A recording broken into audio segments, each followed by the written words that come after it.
Ladies and gentlemen, we are back once again with another brand new movie review. Today we're talking about Tik Tik Boom, a brand new film on Netflix, and it's actually been out for like over a week now at this point, but I've had a super busy week, so now I've finally had the chance to sit down and watch Tik Tik Boom on Netflix. And if you haven't seen this movie yet, you need to, because it is just mind-blowingly good. Because going into this, I already knew I'd like it. I already wanted to watch it because I'm already a huge fan of Broadway and musicals and musical theater and all that stuff. It's actually a huge part of my life. Actually, recently, fun fact, just this past weekend I put on a production of Shrek the Musical at my high school, so a little fun fact there.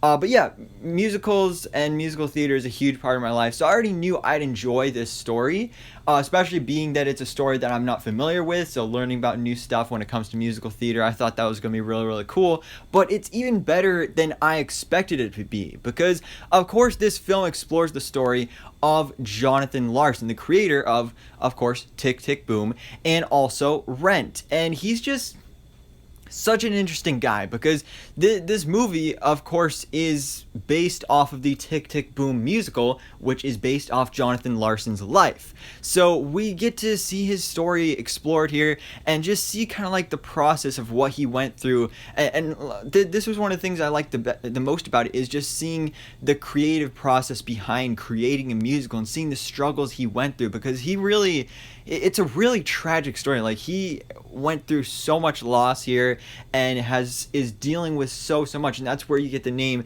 Tik Tik Boom from, because this whole time he's having all these big things happening, all these big decisions he has to make, and not enough time. The time is running out, and because of course he's about to turn 30 years old, and he thinks in his perspective that once he turns 30, if he hasn't accomplished anything big, then he's not going to in his whole life. And that's kind of the perspective that he's seeing things from in this movie.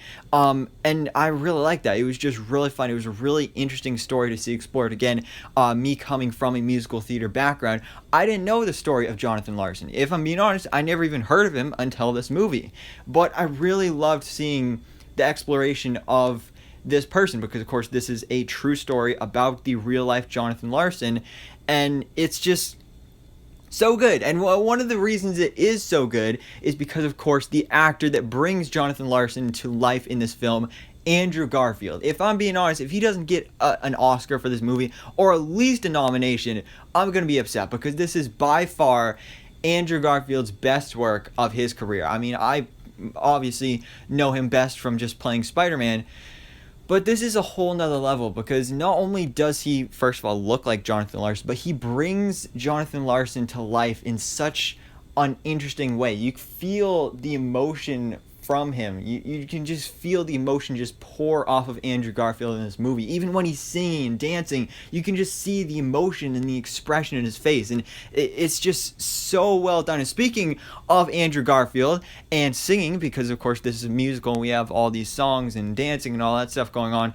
who knew Andrew Garfield could sing? I actually did watched an interview with Andrew Garfield a couple weeks ago for this movie, where he revealed that before this film, he couldn't sing. He literally learned to sing specifically for this movie. And wow, he definitely did learn to sing, because this man has the voice of an angel. Like, I gotta admit, he is such a, like, he, not only is he an amazing actor in this movie, but he's an amazing singer. He's just a great artist in general. Honestly, one of the best actors working in Hollywood today. I'm such a huge fan of Andrew Garfield, and this movie really proves the level of talent that this man has. And like, it's just so good. He just brings the character to life so well.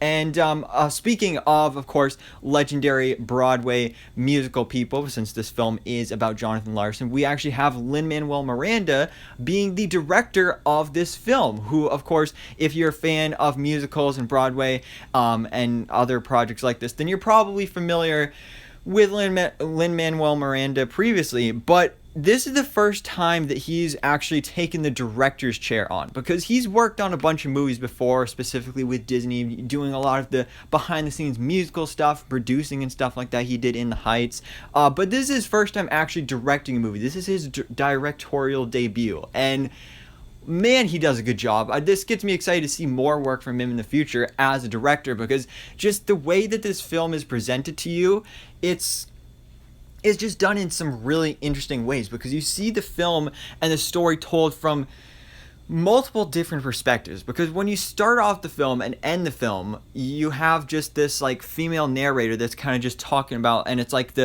from our real world perspective of, like, you know, looking back at the life of Jonathan Larson and kind of explaining who he is before we get into the actual story, where then of course we start off with Andrew Garfield as Jonathan Larson, and he's up on this stage, and throughout the whole movie we're not completely sure what exactly is going on, but he's kind of telling this whole story from this stage, and then you also actually see the story play out in separate parts as it actually goes on.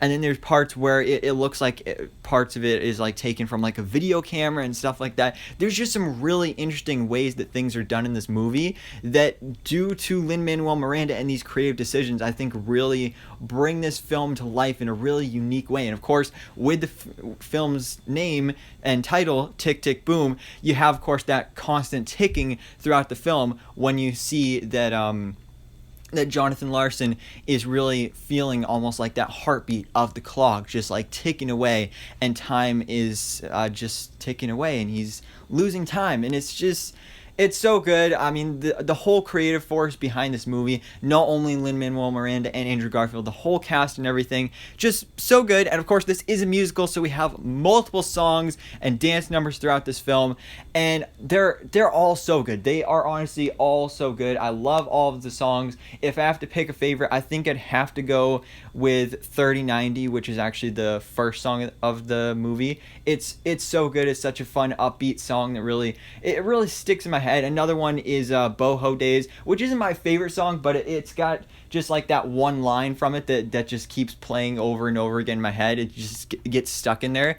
It's so good. This film is such a fun experience, such an emotional experience. Again, you really get attached to these characters, and you know, it is a true story. So you have to keep that in mind throughout, because I remember I was watching it and thinking things would go one way, because I'm like, oh, it's a movie. Things have got to have a happy ending and like all this stuff. But it doesn't, if you don't know the story previously, then it doesn't exactly go the way you think it will, at least based off like how movies usually go. And I thought that was really, really cool. But for those of you that already previously know Jonathan Larson's story, I'd be interested to see that kind of perspective going into this movie as well. But I went into this fresh, not knowing about Jonathan Larson, but I really had fun and really loved learning about this man and his life's work and just the struggles he went through to get where he was. Unfortunately, he didn't even get to appreciate his final work, which of course was his masterpiece with Rent, because he actually unfortunately passed away literally the night before the opening night of Rent, which is very unfortunate. But yeah, it was a great movie. Really enjoyed it. It's, again, Andrew Garfield better get an Oscar or at least a nomination for this film, because his work in this movie is just so good, top tier. But guys, let me know your thoughts in the comments below. What did you think about Tik Tik Boom on Netflix? Let me know your own reviews and thoughts in the comments below. All that good stuff. And anyways, guys, thanks so much for watching. Please drop a like if you enjoyed this video, and hit the subscribe button so I can keep it up to date on everything that goes on in the movie life.